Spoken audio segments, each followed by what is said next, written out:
What you do during the day actually influences how you sleep at night, and that sleep at night influences how you behave in the day. It's all interrelated. We have Dr. Alison Kole with us. Dr. Kole is the founding medical director of the Oak Health Sleep Program. Sleep does kind of tend to move very, very low on the priority list. I'll sleep when I did. That was my mantra. Why am I going to worry about this? I got stuff to do. It's actually better to start your day every time at the same time and worry less about the going to sleep, because we are creatures that have been gifted the ability to actually delay the time that we go to sleep. Our mind over matter is really a thing. For me, 7.5 is on most days kind of my magic space. But for you, you may need 8. I have a lot of elite athletes that need 9, maybe even 10 hours. What actually happens when sleep problems go untreated, and can it actually truly unravel someone's whole life? The short answer is yes, it can unravel your life. There is no better way to explain that than just my personal experience. Dr. Kole, welcome to the Ginny Show.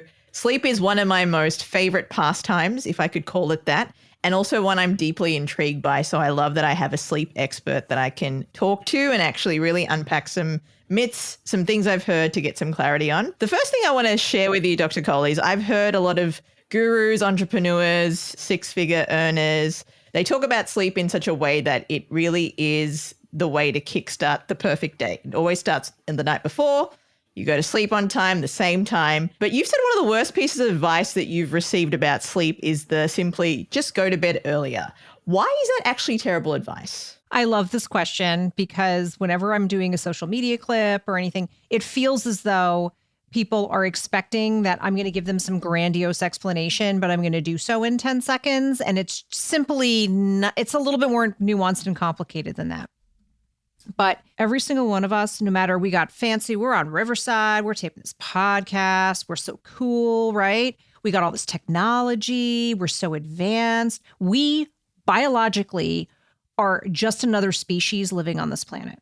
So I think when we level set about the fact that our lives are finite, we have a certain biology that functions a certain way. And one of the key pieces is that as humans, we all need to sleep, and the way that we get that sleep and the way we have a certain cadence where we can wake up every day at the same time and have some sort of routine and be able to function and work and do all the practical things we need to do in this, this journey that we call human life, right? Human existence. Basically, our timekeeper in our brain is the suprachiasmatic nucleus. It is very important that light helps to entrain us.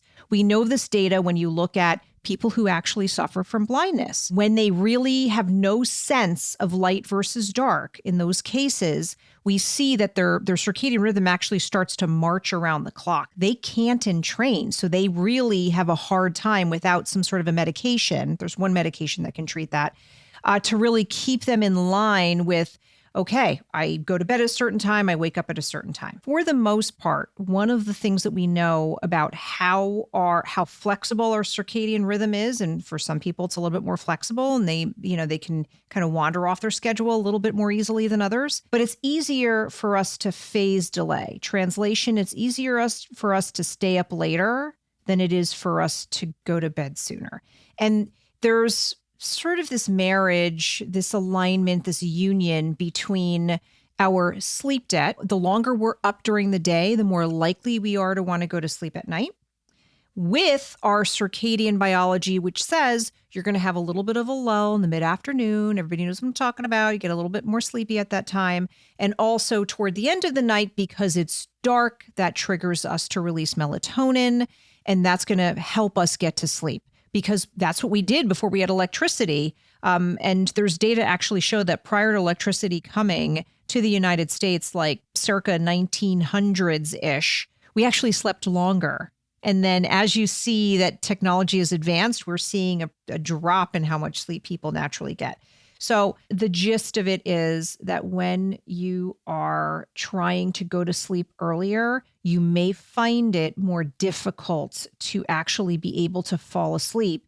And so all I've done when I tell you that advice, if I haven't really regulated what's happening in the morning, are you getting up every day? Are you varying what time you're getting up? Are you starting your day every time? It's actually better to start your day every time at the same time and worry less about the going to sleep part, because we are creatures that have been gifted the ability to actually delay the time that we go to sleep, because we can kind of talk ourselves out of it. Our mind over matter is really a thing for humans. So if you're not mentally ready to go to sleep, me as a sleep doctor telling you go to sleep and then you stare up at the ceiling for a couple of hours because you think you need to go to sleep at a certain time. Now I've created a bigger problem, which is now you can't fall asleep. So now you have sleep onset insomnia. So I may be causing a bigger problem than I am helping you. That makes perfect sense. On that sleep onset insomnia too, I am someone who is trying to go to bed earlier. And sometimes it works, sometimes it doesn't. But as an entrepreneur with all these crazy ideas in my head and, kind of unpacking my day, if I don't journal, if I don't put thoughts somewhere, even when I do, my mind's always active. So trying to fall asleep, what is the best thing to do rather than lying there staring up at the ceiling? Should you get up? What are the things to do to actually, I guess, wind down? Winding down. That is something that, quite honestly, I'm not always good at. I'm a work in progress. I've had chronic insomnia for many, many years. We are having this conversation specifically because I decided to make my sleep health a priority in my life. And that meant winding down the call, winding down the sleep disruptions, winding down the exposure to electronics. So I've joined you on the entrepreneurial journey, one that I never thought I'd be on, but here I am. And it's a wild ride, as we know. I don't think there's a one-size-fits-all answer for everyone.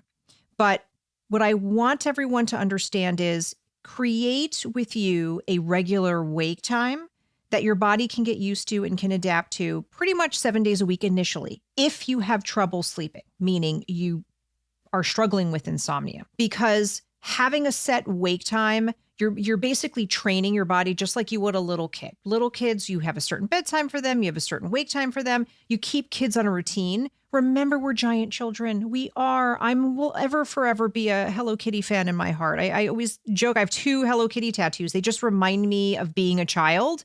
But in the sleep world, I think that's a benefit because we create routines for our kids. We grow up and then we don't do them for ourselves. So a regular cadenced wake time as much as you can. And again, different strokes for different folks. And there may be circumstances where that won't align well with your circadian biology. It's not a one size fits all. But if you align to that wake time, you're putting less stress on the time that you go to bed. Yes, you want to build in time for as much sufficient sleep as you can. But if you're chronically sleep deprived and you're only getting like 5-6 hours of sleep and you're trying to expand that, just be realistic with yourself. Slow incremental changes work. So if you are having a wind down routine, it's great if you want to start earlier, but it probably would be unrealistic for you to be able to turn back the clock and go to sleep sooner if you really are someone who's like, okay, now I'm going to be 8 hours. I'm going to do it 8 hours in bed, but I really only sleep 6. That's 2 hours where you're like, versus if you were to say, okay, I'm going to plan on seeing if I could wind down to get myself mentally ready for bed. And so that I can get maybe roughly 6.5 hours. So you're kind of gradually moving the needle back. And then if that gets comfortable, maybe it's 7 hours. And if that gets comfortable, then it's 7.5. And for me, 7.5 is on most days kind of my magic space. But for you, you may need 8 or 8.5 or even 9. I have a lot of elite athletes that need 9, maybe even 10 hours. Kind of depends on what your individual circumstances are, but slow, gradual change. And then creating a wind down routine that is not so obsessive. Some of us type A personalities, hence entrepreneurship. Again, great ideas, go-getting. You want to get that early bird gets the worm. You want to attack the world and go after it. But sometimes we can be our own worst enemy, meaning I do have some patients where we've had to pare down exactly what they do in a wind down routine because sometimes we can make it so cumbersome that it almost feels like a chore to do the bedtime routine. Some really easy things, winding down with a hot shower, vasodilating, or a bath, if that's what you prefer. But the idea is you're getting all nice and warm. You get out of the bath, the shower, you're vasodilated because you're now going to cool off. That lowers your core body temperature. That may allow you to get to sleep a little bit faster. See if you can build your workouts earlier in the day so you're not working out right before bed. Because again, you're nice and warm, but you need your core body temperature to cool down. And some people are less bothered by it than others, but there's some more recent literature that suggests that really late night exercising may kind of be detrimental to your sleep rather than helpful. I also think I love the idea of what you're doing. I do the same thing. My brain gets very busy. In fact, last night, I was kind of lazy because I had left my notepad downstairs. And so I just kept in my mind as I was trying to fall asleep, and I had a bad night. So hence the example. I had to kind of be like, okay, what was going through my head that I want to make sure that I remember for tomorrow? It would have been easier if I wrote it down, but I'm just going to have to remember it now. And I kind of said it to myself a few times so that when I woke up today, I could just jot it down. That was sheer laziness. What would have been easier is if I had a pen and paper, brain dumped right there. We call it brain dumping. That's a term you could use. And I was able then to just reflect back on it the next day because now I don't have stress about it being externalized. It's on a piece of paper. Some people may hate that. That might stimulate them even more. So maybe they need a different technique to get to sleep. Some people, maybe it's based on childhood trauma or just the environment they grew up in. They may need a little white noise machine that just kind of drowns out alternative sounds. That would make me insane. I hate a white noise machine. It's not for me. So I'm just giving you examples of how we all kind of have to handle it our own way, but explore what might work for you that you can take with you and do. If you're in New York or you're in California or you're overseas because you're traveling for work, something that's portable even. There is some new technology that I think is kind of cool. No, I am not getting sponsored by them to say this, but I just wanted to point out that some people like toys and gadgets. And what you will hear from me is a theme of I try to avoid pharmacotherapy, medications, supplements. It's not that I'm against them per se. I just think that there are behavioral ways to manage things. And that is not a Dr. Kole opinion. That's the American Academy of Sleep Medicine. We know that if you tweak things, basically cognitive behavioral therapy in some form, that tends to work better to adjust our behaviors and our habits towards sleep than any magical pill or concoction that we can take. But the product is called Modius Sleep. And it's a product that it kind of sits around the back of your head, and there's a couple of electrodes that kind of attach here.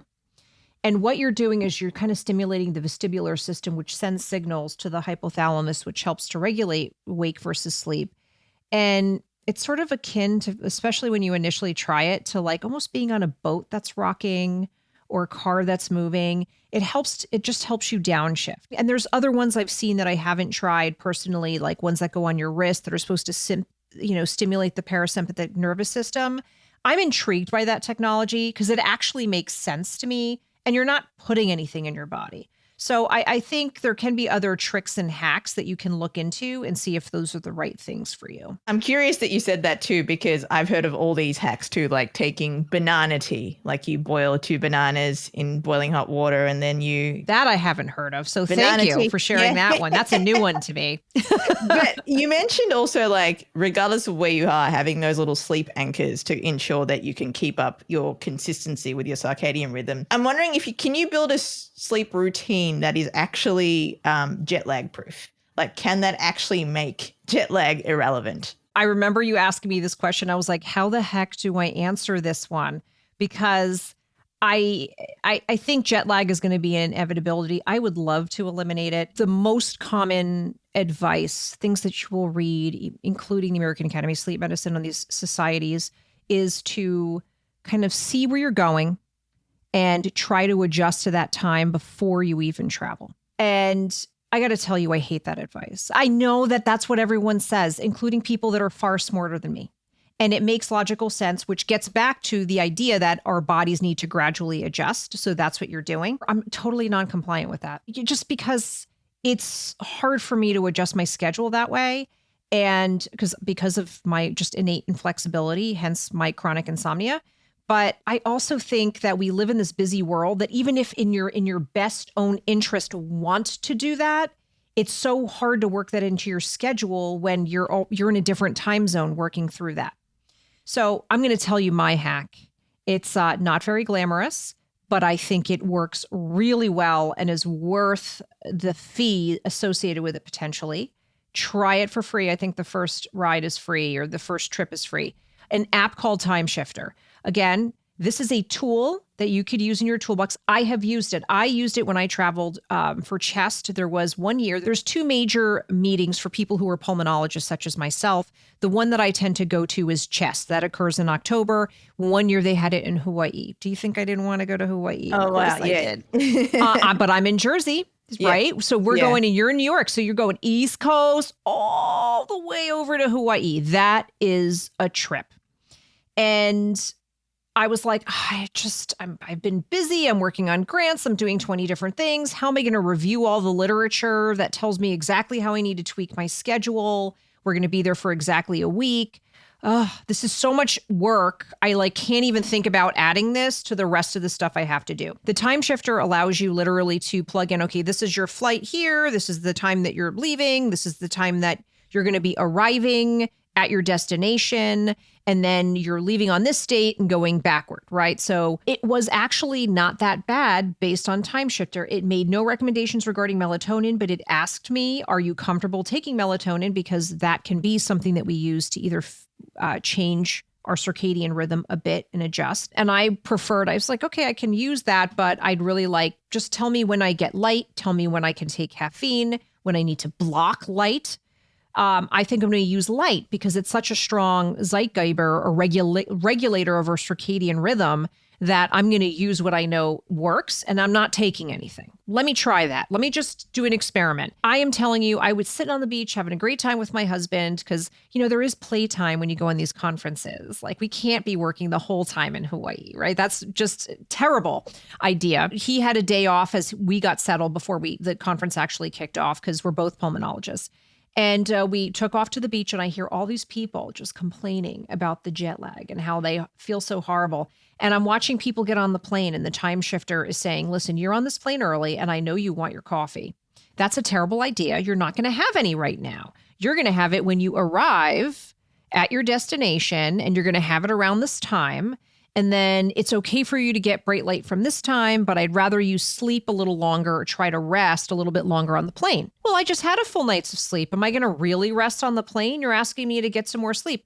What I did, I put on my eye shades and I just kind of relaxed. And believe it or not, even if I didn't think I really slept deeply, there's a little bit of stage one. There's a little relaxation going on. I just followed the instructions. Block out the light, try to get some sleep, try to relax through it, not have your caffeine, get it when I tell you, stay up later than you normally would. Again, delaying the sleep phase because I'm East Coast going into West and get to bed at a certain time. I was 90% compliant. It wanted me to go to bed at 11 p.m., time in Hawaii, and that was impossible. So I was in bed by 9:30.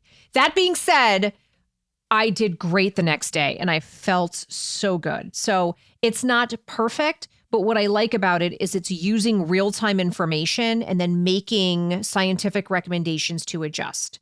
Now, I believe there's some other apps that are probably out there. That's the one that I used and I really liked it. And I would encourage people who were traveling to do so. That's amazing. Time shift. I'm going to add that on my next trip to Australia because that jet lag is a bit of a biatch. Yeah. Well, just regular routine outside of travel, Dr. Kole. I'm wondering, I've heard mixed things about, blue light being good, not so good. Is it white noise? Is it going to affect the way that we wind down? But what do you think are 3 things that we should remove from our rooms instantly for better sleep hygiene? One of them is one that I actually don't do myself, but if I could, I would. And the reason I don't is simply because I'm too tethered to it, which is my phone. Okay. But part of that is habit. I mean, if it wasn't my phone, it was my pager back in the day because I'm older. And I was in the era of training when we had a pager. In fact, I had 4 or 5 pagers when I took call, like a belt of pagers when I covered things in residency and fellowship. It's pretty funny. Technology, if we can, I actually do have an alarm clock called the Hatch that sort of gradually lights up. I love that. The problem is my husband hates it. So he doesn't like me to use it. So I have not been using it more recently. I'm relying on my phone just to make sure so that when I have to get up at a certain time, make sure the day is started, I will do so. I do now don't have to take calls. So I don't have my phone go off in the middle of the night and wake me up. And then I have to go on an electronic medical record and have, bright light in my eyeballs. I don't have to do that. But some people may wake up or have a wake up for whatever reason. I have to go to the potty. I can't really wind down all that quickly. And then we, automatically want to reach for our phone. What's the latest email? What's on YouTube? What's on social media? Let me catch up on my LinkedIn page, the news, what it may be. And so kind of eliminating that technology from being around you, I think can be very helpful because you're just disengaging from the already busy world that we live in. That world will still be for you tomorrow. You don't need it. So if it's possible, getting a little old school and thinking about like a sunrise alarm clock or something like that can be very helpful. Other things to eliminate. I know it's going to be an unpopular opinion, but I hate when people watch shows in their bed and TV in their bed. Now, in Guilty. full transparency, we're taking over my mother-in-law's beach house and she had a TV because that's what she wanted. So we do have a TV and I'm not going to remove it in the bedroom. And believe me, I've been tempted because I'm like, I'm on vacation. I know I say not to do these things, but it's probably going to be okay. Honestly, we never watch the thing. But I think it's a habit that it's not necessarily, I think, terrible, but I think some people leave it on. There's no timer. And so as the shows change, the cadence, the volume, right? If you're watching a show, if there's a dramatic scene, it's going to be like, whoa, there might be some loud music. And then it goes down to dialogue. And I don't know if you've ever been in that situation where you're like turning up the volume, turning down the volume, turning up the volume, you're adjusting. Think about it when you go to sleep. Like if it's quiet because there's dialogue and then there's a dramatic moment, that might trigger you to have an arousal from sleep that otherwise wouldn't occur. You're also having sort of this light that keeps changing in the background. So, I do have some patients that are pretty married to liking the fact that maybe there's a show that they want to watch. So a couple of things, I'm like, well, can you just listen to it as opposed to watching it? And then can you put something over to make it darker? They also make dimmer. You can kind of adjust how bright the light is. So keeping it on a night mode is another way to go about it. And, putting it on a timer. So if you fall asleep to it, because that's your pacifier and that helps you relax, I'd like for you to create new pacifiers, but if that's what's going to work for you, okay. Making sure that it goes off so it's not on all night. You really do not, it typically, and I think there's reasons why some people it bothers them and other people it doesn't, but typically a quiet, dark, cave-like room that is cool is going to be the most optimal sleep situation for the vast majority of folks. Now, I am one of those people who guiltily have a TV in their bedroom. And my wife and I were talking when we moved to our new apartment, maybe let's not have a TV in there because it is so tempting to just put it on in the background. But the other thing that we both do is we're huge New York Knicks fans. And, the playoffs are happening at the moment as we're recording this. And typically, as we've seen over the last few games in round 2, they're coming back from behind. So there is a lot of yelling. There's a lot of passion. There's a lot of stress. Goes up until right till the very end of the game. We're not that team that blows out competition, unfortunately. But how do you wind down from that level of hype? Like, do you just need to go for a walk? Because there's all this energy there that I'm like, I can't go to sleep right now because I'm too mad or too excited. So I don't know which way to take that. Where do you put that energy? Well, maybe you need to approach it just like would if you were working and you had that same, it's a different kind of energy, right? But it's still energy and you're just not ready for bed. So number one, accepting, hey, listen, this game was awesome. I had to watch until the end. This is what keeps me happy. So I'm not going to worry, not judging yourself and not worrying about the fact that you were skimping on your sleep. You are. You're admitting it to yourself. So just accepting that, believe it or not, is half the battle for people who struggle to then get to sleep. And then if you can, start your typical wind down routine. What does that look like for you? Does it mean that you're like ready for a hot bath? And by the way, if you're not going to get super revved up with your walk, you're not power walking, but you're more sauntering through, going for a walk outside and kind of relaxing and you find that peaceful, and it gets a little bit of the heebie-jeebies and that little bit of energy out because you've been sitting and watching a game or maybe jumping and getting excited, don't do that. do that. Be careful of alcohol consumption because sometimes at the games we want to have a cocktail or a beer, what have you. That's called, American sports. Nothing wrong with that. I think it's fun. But just know that sometimes that will muck up your sleep. So just be mindful of it. I tend to see it. I see it in myself as I've gotten older, and pretty much anyone in my age group. Like we start getting over 40 and I'm like, I don't think alcohol is as good for me as it's not as benign to me as I felt it was in my 20s, put you that way. Like it mucks up my sleep. I don't have as much energy the next day. And I don't know anyone my age who hasn't said the same thing. I mean, it's one of those like almost like our body's like, nah, you don't really need that as much anymore. So just be mindful of that.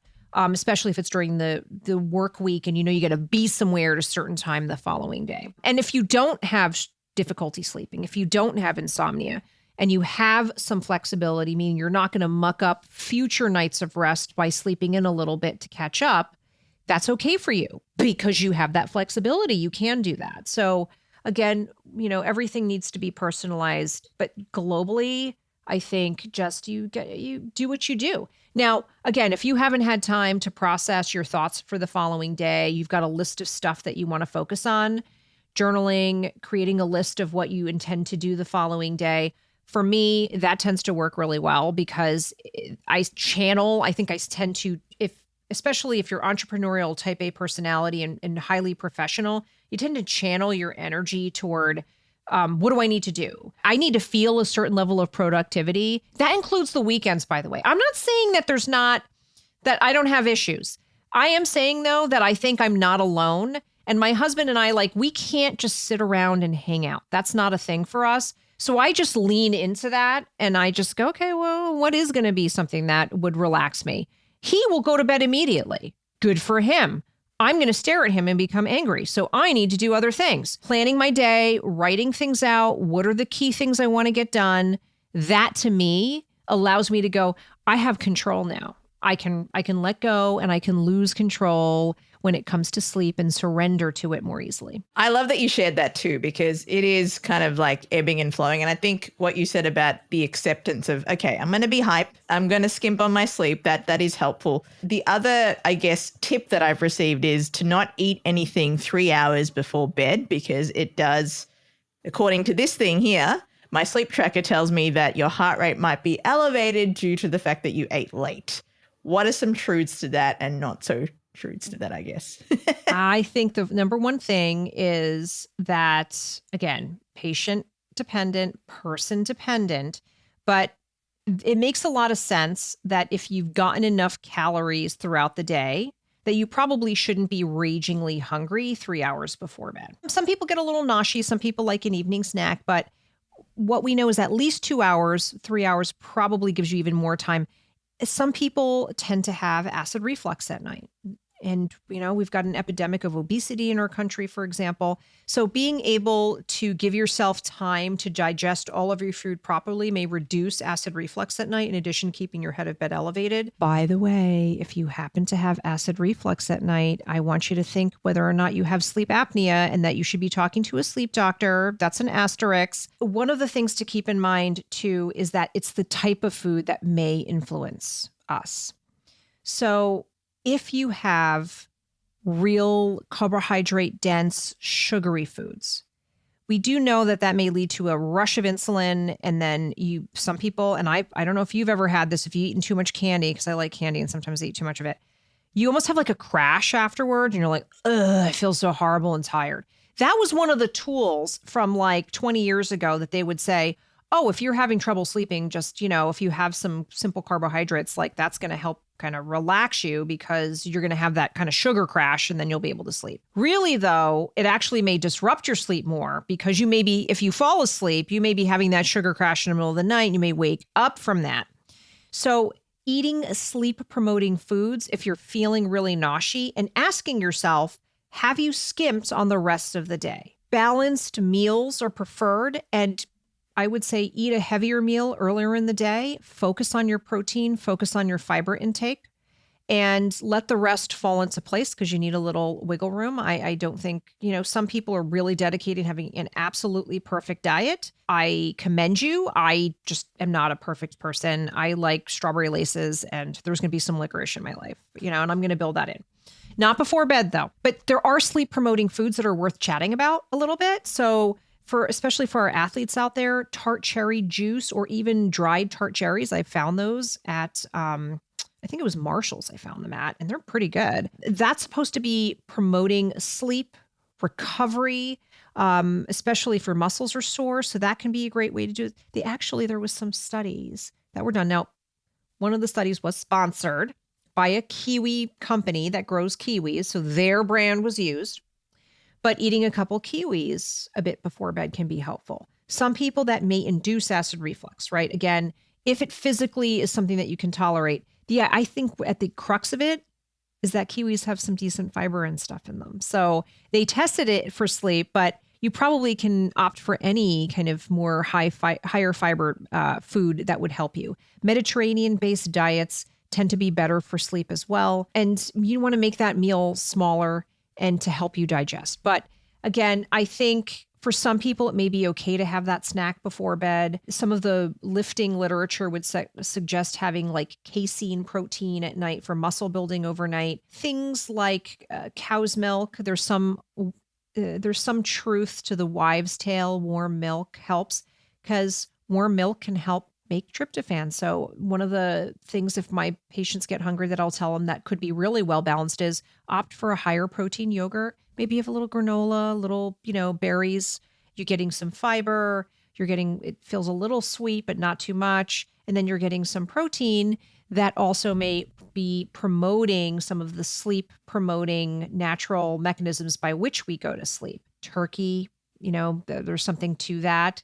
You make tryptophan and eventually that kind of cascades down and helps us go to sleep. So I don't think it's all bad. I just think it really kind of depends. And I definitely would not, like if you're not eating all day and then having a giant meal and then expecting to go to bed and have that be a good experience, you're just setting yourself up for failure. So part of this is a little bit of like, are you really taking care of yourself? And it gets to the idea that what you do during the day actually influences how you sleep at night. And that sleep at night influences how you behave in the day. It's all interrelated. So to speak about it, you got to think about those behaviors too. I'm so happy you brought that up. It's such a great point. Yeah. So those behaviors too, let's kind of zoom in on them too. So if you're having caffeine constantly through the day, obviously that's not going to help you sleep, right? And then it's kind of this, I guess, codependent relationship because you don't get good sleep, you wake up, what do? You turn to the caffeine. So it's this kind of this cycle of non-rest, I guess, over and over again. So what are some if this was just someone like, okay, Dr. Kole, I really want to get a hold of my sleep. What is a couple of things that they could do to be like, okay, these are the things I'm going to do during the day. You've already given us tips of what we can do in the night. So what can we do during the day to prepare us for a good sleep? Build in time to move your body.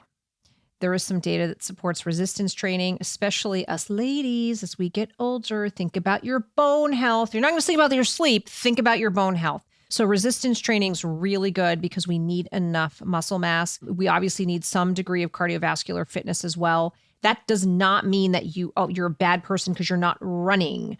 And, a lot of people sort of get out of things because they get injuries or they go too hard too quickly. And again, if you're not someone who works out and you're like, I'm hearing this, I know I got to go to the gym. It's easy to just sign up, you go really hard, then you have an injury, and then you're like, oh, but I can't do this activity or that activity because now I've hurt my foot, I have plantar fasciitis, I have this, I have that. There's always pool therapy. I mean, just as something as simple as swimming for 30 minutes is resistance and cardio all in one if you're limited. So move your body because mentally, most of us professionals are going to be spent by the end of the day. I've exerted my energy. I am done mentally. But physically, if I've just been sitting in a chair in front of the computer, I haven't been doing anything all day, I'm not there. So marrying those two things, I think, is really important. I touched on the importance of being mindful of what you're putting in your body, but also giving yourself grace and doing it for a healthy purpose. Like I want to make sure I'm getting the right nutrients so that I can maintain muscle mass, that I can poop regularly because it's good for my GI tract. You mentioned caffeine. I use caffeine, no doubt. Yes, I have some days that I have trouble sleeping and days that I don't. One of my tricks for me, because I know how my body responds to caffeine, is I really don't have anything past 2 p.m. Most of the time it's just in the morning and I'm fine. If I have a cup in the late afternoon, and again, late afternoon for me, I'm referring to about 2 p.m., I know I'm like, this is the absolute latest, or I am screwing myself up tonight. And be honest, because I have so many patients that like practically, they're like, oh, she's going to talk to me about my caffeine. It doesn't impact my sleep, Dr. Kole. I can fall asleep at night. And I'm like, you are still blocking adenosine, which is a chemical in our brain that works in synergy with our circadian rhythm to help us get to sleep. Stop blocking it so actively. It's okay. And you're right. Some people have tolerance. Everybody metabolizes caffeine differently. So one person may be fine on 4 cups. I would be bonkers if I had 4 cups of coffee. So you want to just try to think about why you're doing what you're doing. That makes total sense too. And it goes on to like, there's this quote I see on Instagram graphics a lot: sleep like your life depends on it. So I'm going to ask you the question, what actually happens when sleep problems go untreated, and can it actually truly unravel someone's whole life? The short answer is yes, it can unravel your life. It's probably not going to unravel your life right away. And in fact, it could take decades for you to get your act together to realize it. There is no better way to explain that than just my personal experience. First of all, I grew up at a time, and now our kids have exposure to like what's important about sleep and like that. None of that existed when I was a kid. And I very much grew up in a household where it was hard work is how things are going to pay off for you. You need to study harder. You need to work harder. Do that extracurricular activity. Look good on your college application.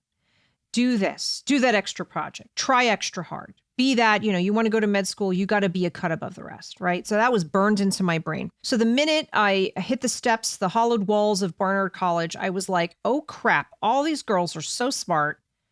I'm going to have to try to be a cut above the rest in this amazing school, which is really kind of scary. From the get-go, I was like, why would I sleep? But you don't notice it when you're like 18, 25 even. Like I was pretty good pretty much until like residency. I think I started feeling maybe a little tired when I stayed later and did my Pullman Crit Fellowship just because I was an ICU person. So that's a whole other layer of stress when you're in training to master the art of being a pulmonologist and ICU doctor. And it really wasn't until I met my husband. We're now starting to have a family. There's babies involved. There's, now I'm a mother. I've got a full-time career. And all of a sudden I'm like, I'm in my 30s, pushing 40. And I'm like, I'm so exhausted. What is going on? And it was like a switch went off. It was like a certain level of responsibility and then forget it. So it can take a very long time, but what we know, and that's my personal story, but if you're looking for more scientific backed data, and some people are very much that, show me the data. Your story is nice, but show me the data. Sleep consistency. So can you try your best with night to night variation, because we're human, but on most nights to get a decent amount of sleep at a decent schedule that seems to be fairly consistent, ideally? Are you prioritizing duration of sleep for you? Some people, they're fine with 6 hours. Their biology dictates they only need 6. The vast majority of us need anywhere from 7 to 9. But again, that's a rough estimate, right? So we have consistency, we have duration, and then we have sleep quality. That's the trickier one. These other things often can be adjusted with behavior and just our approach. But when it comes to sleep quality, that's the unknown variable. And if you're living by yourself and you don't have anybody else to really explain any of this to you or be witness to how you're sleeping, you could have years and years of unrecognized, untreated sleep disorders that could really negatively impact your quality of life because you've got everything else down pat, but you're constantly not feeling refreshed. And you're like, listen, I am doing everything and I feel like crap. That's a tip off that, do you have restless legs? Do you have obstructive sleep apnea? Are you literally living a life where you're at complete odds with your natural circadian biology? Is there something else going on? A different sleep disorder that's causing disrupted nighttime sleep? There are rare disorders that can do that. What is it that is going on with you? If you look at the literature, if you're not getting enough consistency, if you're shortchanging the duration of your sleep or sleeping too long, and if your sleep quality is crap, you are less likely to be on this planet as long as other people that prioritize that. So at the end of the day, it impacts the time you have on this planet. And if there's one annoying thing I can say as a type A person who's hoping to accomplish something is feeling like I've run out of time before I've had the chance to try to accomplish what I want to. And when you put it in those terms, it's like, we are so blessed. Every day that I wake up and nothing hurts and I feel pretty healthy and I've got healthy kids, man, there's nothing that teaches you that, like seeing life and death and, being an ICU doctor through a pandemic. It really shifts your perspective. So sleep is the easiest thing that we can do for ourselves, guys. And if you're struggling with it, talk to an expert. Don't just suffer in silence, because it's one of those things that probably is not going to get prioritized over your hypertension or your diabetes or whatever medical issues you have. That's going to be the focus of your conversation with the doctor. And quite frankly, your doctor hasn't gotten nearly enough education on sleep as they should have when they were in med school. They talk about an hour or two maybe at most. That's it. They don't want you to know about how good sleep is. And keep that to themselves. They got residency spots to fill. You know what I mean? No, that hustle culture really does permeate. I mean, especially Instagram too and social media, how it portrays this busyness and this kind of lifestyle that you need to achieve certain things. Sleep does kind of tend to move very, very low on the priority list. I'll sleep when I did. That's another quote that I see a lot on Instagram. That was my mantra. No doubt. I was like, why am I going to worry about this? Like, I got stuff to do. Speaking of sleep and banking sleep, so there's an idea floating around that we might someday be able to bank sleep for future use. Do you think that's actually legitimate to say that? Oh, I'm going to bank all these hours of sleep. I'm good. Is that a legitimate argument? Yes and no. Ooh, the plot thickens, right? The no part is, this is not like an ATM that you're going to just draw from your sleep bank and you're going to be all good. Like, hey, I was really great sleeper up until the age of 17 or 16. So I'm good for the next 16 years because I banked all this sleep by sleeping that long, right? So in the sense that it is this cumulative effect, and so you have a pile of sleep cash and that you can kind of dwindle it down as you hit retirement, is simply not correct. But over time, and again, part of this is, are you capable of it? How flexible is your own natural biology and sleep cadence? But if you can work on being as consistent as you can, and then there's days when, let's say, I'm going to use the example of how it is used, either for athletes or actually for military folk as well. They may have a specific posts that they need to go to. And they know it's going to be, they need to be hyper vigilant. They're going to be sleeping in 4-hour clips at most. They know they're going into a sleep deprivation mode. If you're an athlete and you're getting ready and you're like, oh my goodness, I'm going to go travel to the Olympics. I'm amazing. I'm this elite athlete. The day before you're going to go to do your race, people who do marathons and different types of activities like that, you're going to have the jitters. You're going to have some crappy nights probably. And if you're the real Uber athletes, the ones that run ultra marathons and such, you're actually going to go to a race knowing that for the next however many hours or days, you're not sleeping, depending on what the activity is. Like you're physically going to do that to yourself, right? So when you know that those specific events are happening, that's when sleep banking can become your friend. So we're looking at maybe a week or two beforehand. The literature were done, when you actually look at the studies, they were done about a week beforehand. But I would argue, since our bodies sometimes need more time to change, start ahead of time if you can. Start to say to yourself, hey, I'm getting 7 consistently, but maybe I do better with 7.5 or 7 hours and 15 minutes if you need to move your clock slowly. And then, have that become normal for you. And then maybe after a couple of days, you're like, I'm kind of getting 7.5. I'm pretty good. I could probably get 7 hours 45. And then you start to extend it that way. And so you gradually build up to the point where before you're going, you're going on your trip where you're going to be sleep deprived. You may have banked 9 hours a night. And so you have a little bit of extra gas to push you through so that you can focus during that time when your sleep is just going to be crappier. You could look at it that same way with probably travel if you've got a lot of business travel, for example, or you're not going to be sleeping all that well. So it's really meant in that sense. And it is not for everyone. I have a very hard time spending more time in bed because and this happens to me all the time. I may have a great night and I'm like, oh man, I slept like 8 hours. I'm a rock star.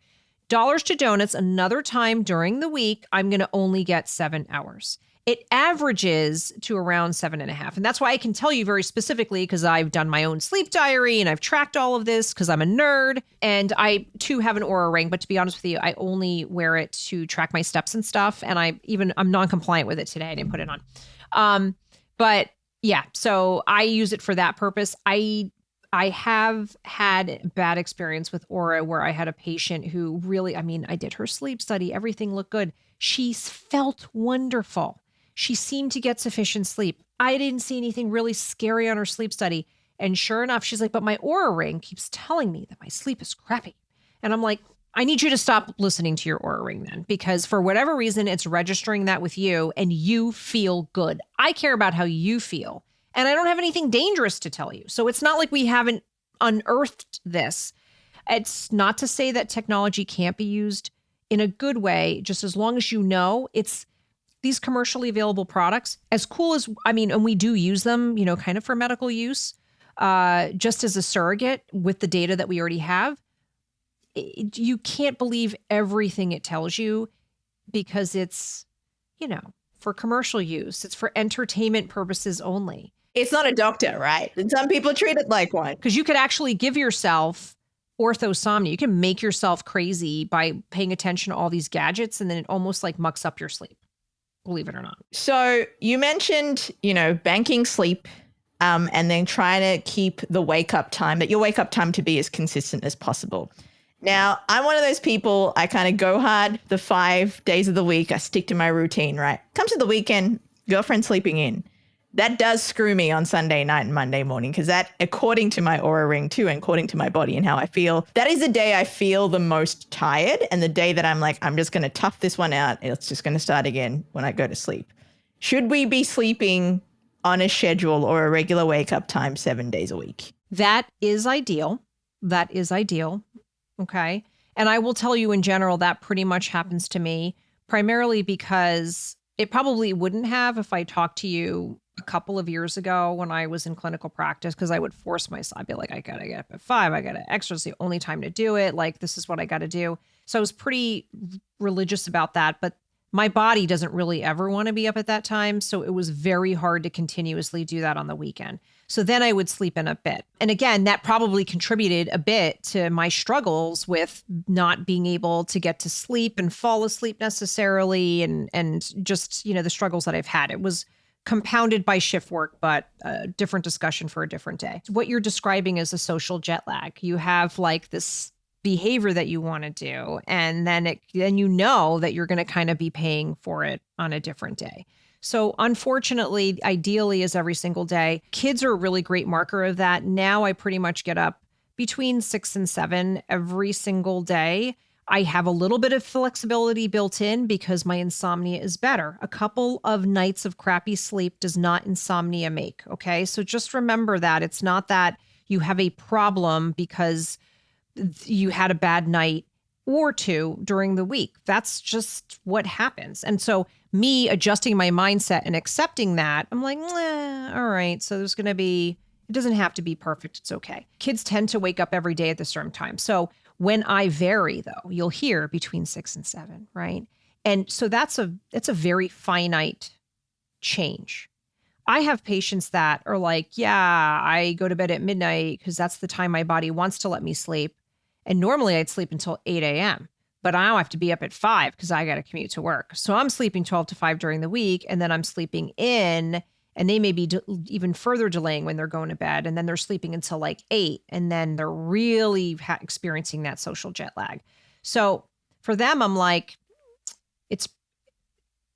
there is not a great way to make it better because that's just what's going to happen. You are experiencing the journey called life and how our bodies respond to it. So the only other thing is, can you adapt your schedule so that maybe you're getting yourself to be able to sleep earlier? Maybe you're using light as a tool. Maybe you're using melatonin to shift your schedule. You just got to be mindful of how much of it is going to then cause more sleep deprivation during the week. If you're just sort of like, I'm kind of lounging out and I know I'm kind of getting extra sleep, which is great, but I also know that my body's not going to let me get extra sleep on that day before I go into Monday, it may be a trade-off. And when your significant other is feeling the need to sleep in, it's okay for you to not necessarily want to join them. I mean, maybe that's the time you get your workout in, or you do more of your journaling or more of your, plotting your entrepreneurial domination of the world, whatever it may be. But yeah, you could do things like that. And then it almost becomes your alone time. I like having alone time. Maybe it's I'm an only child. I don't know. But I actually like having some peace of mind and not having my husband in my face or my kids in my face. So for me, I actually don't really like to sleep in. And if I get up earlier, I'm like, oh, cool. I get to have a cup of coffee and like freaking silence. Now I have a dog who's not feeling very well right now, but I'm never in silence because the dog's like, great, you're awake. This is amazing. Yeah. Come hang out with me. Rub my belly while you sip your coffee. It's not the worst thing that could happen to you, but I think you're getting the gist of what I'm saying. Absolutely. I have a little kitten too. She's like, you're awake? We can play? I'm like, yes, they're so cute. I know, they're very cute. But Dr. Kole, I could talk to you for hours on sleep, honestly, and I have to have you back on the Ginny Show because there's still so many questions I haven't asked you. But thank you so much for your time. I'm going to apply some of these sleep hacks that you've given me, especially about getting up at the same time every day. I think that's one thing I could probably do pretty easily going forward, hopefully. So thank you so much for your time. Absolutely. It's been a pleasure. And by the way, I have to commend you. You ask such fabulous questions. You're Thank clearly you. very gifted at interviewing. So I appreciate you, having Dr. the Kole. platform. Thank you.